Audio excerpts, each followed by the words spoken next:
안녕하십니까.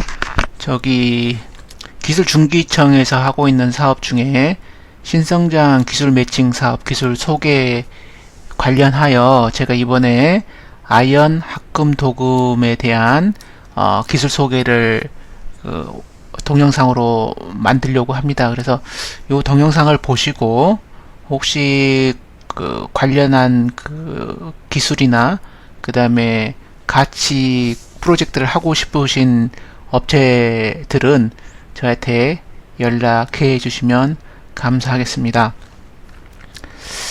제가 이제 이거를 만들다 보니까 이제 전체적으로 이제 저의 이력에 대한 소개를 전반적으로 하고, 그 다음에 이제 학교에서 지금 제가 하고 있는 일, 가장 했던 일, 거기 아이언 합금 도금에 대한 이야기를 하고요. 그 다음에 제가 또 하고 있는 일들에 대한 것들 전반적으로 소개하는 장을 만드는 게 좋지 않을까라는 생각에서 먼저 자기 소개에 대한 이야기를 하도록 하겠습니다.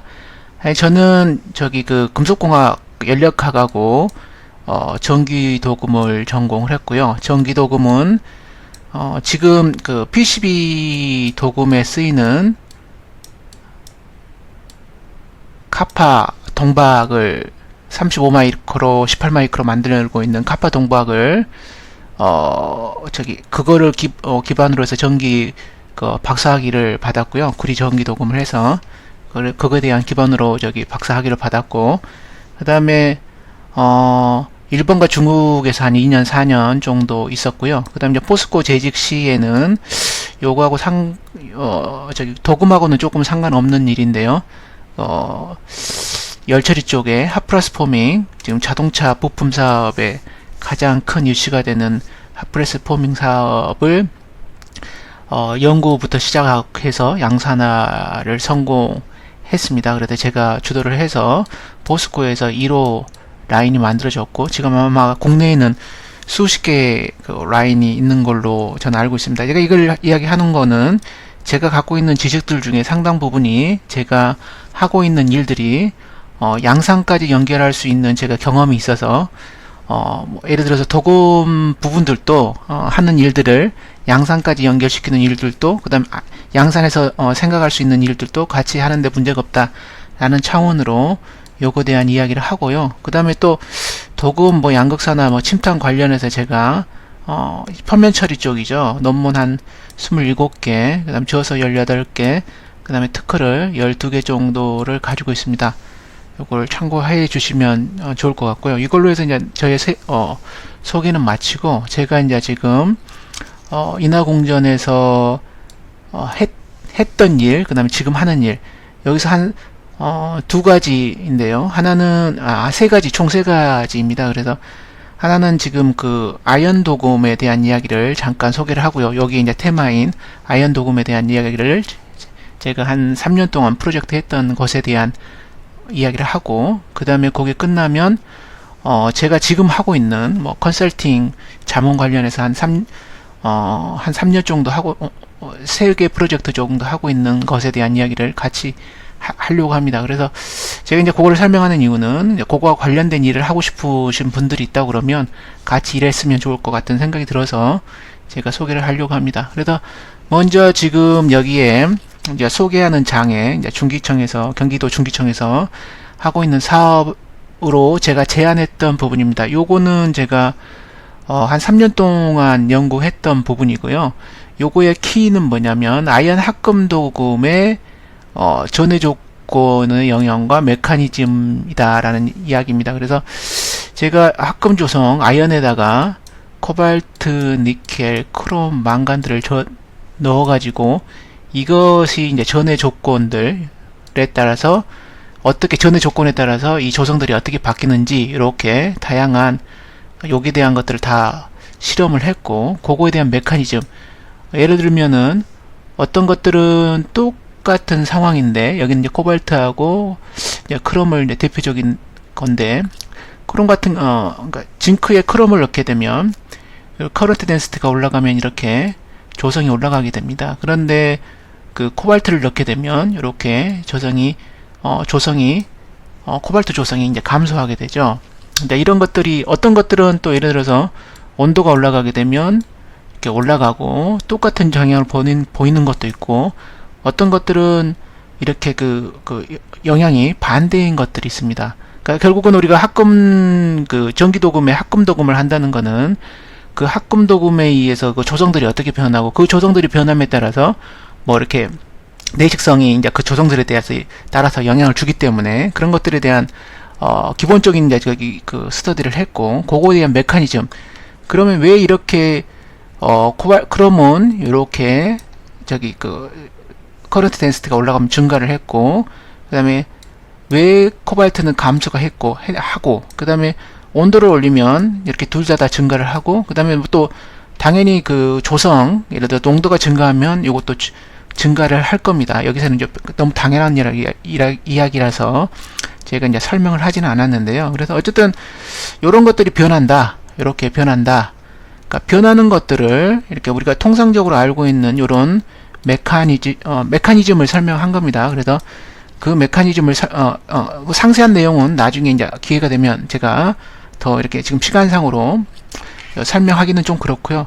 이런 다양한 커브들을 제가 그리고 폴라라이제이션 커브라고 하는 것들이 어떤 다양한 이렇게 슬로프 형태의 이렇게 기울기나 이런 것들이 나오게 되는데, 그거하고 연동시켜서 제가 예를 들어서 여기 같은 경우는 코발트 같은 경우는 이렇게 해서, 그 다음에 이것이 이제 망간이나 크롬 같은 경우에는 여기 이제 망간을 했는데, 크롬도 똑같습니다, 형태가.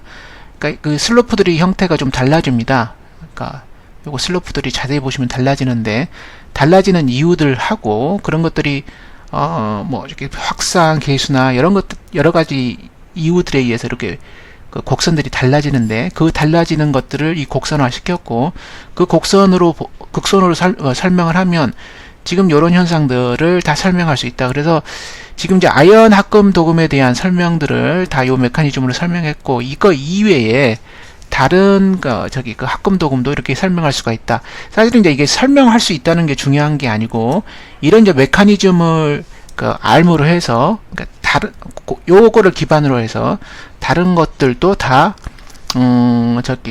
전해 조건들을 이제 조성들을 우리가 잡아낼 때 그거를 알 수가 있다. 그래서 제가 이제 설명하려고 하는 거는 합금 도금에 대한 것들을 다 이해할 수 있고, 어떤 형태의 이제 변하는 추이들을 다 이해할 수 있고, 그 메커니즘을 규명할 수 있다. 그래서 아연 합금 도금뿐만 아니고 다른 합금 도금도 이게 가능하다라는 이야기를 말씀드리고요.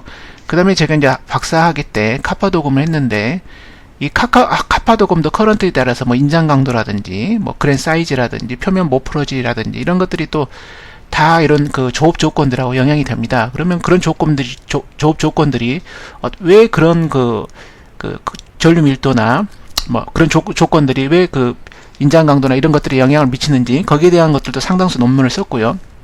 그런 것들을 이해를 하게 되면 우리가 이제 새로운 예를 들어서 여기는 단일 금속이죠. 합금 도금도 마찬가지고 제가 메커니즘을 설명을 했고, 그런 것들에 다양하게 응용을 할 수 있고 새로운 것들을 개발할 수도 있고, 그 다음에 거기에 지금 양산에서 생기는 문제점을 이런 메커니즘을 이해를 다 하게 되면 거기에 대한 것들을 이렇게 보완할 수도 있고, 거기에 대한 것들을 해결할 수 있고, 문제점들을 그런데 큰 밑바탕이 된다라고 생각을 합니다. 그래서 저는 그냥 순수 카파 도금하고 그 다음에 합금 도금에 대해서 전부 여러분들하고 같이 일을 할 수 있는 그런 역량과 그런 게 돼 있다라고 설명을 드리는 부분이고요. 또 하나는 이제 지금 제가 인하공전 지금 이제 이거 3년 과제를 끝내고 제가 지금 하고 있는, 크게 간단하게 설명을 할 텐데요. 두 가지 과제입니다. 요거 하나하고 요거 과제인데, 요거 과제는 지금 우리가 이제 카파 애칭들이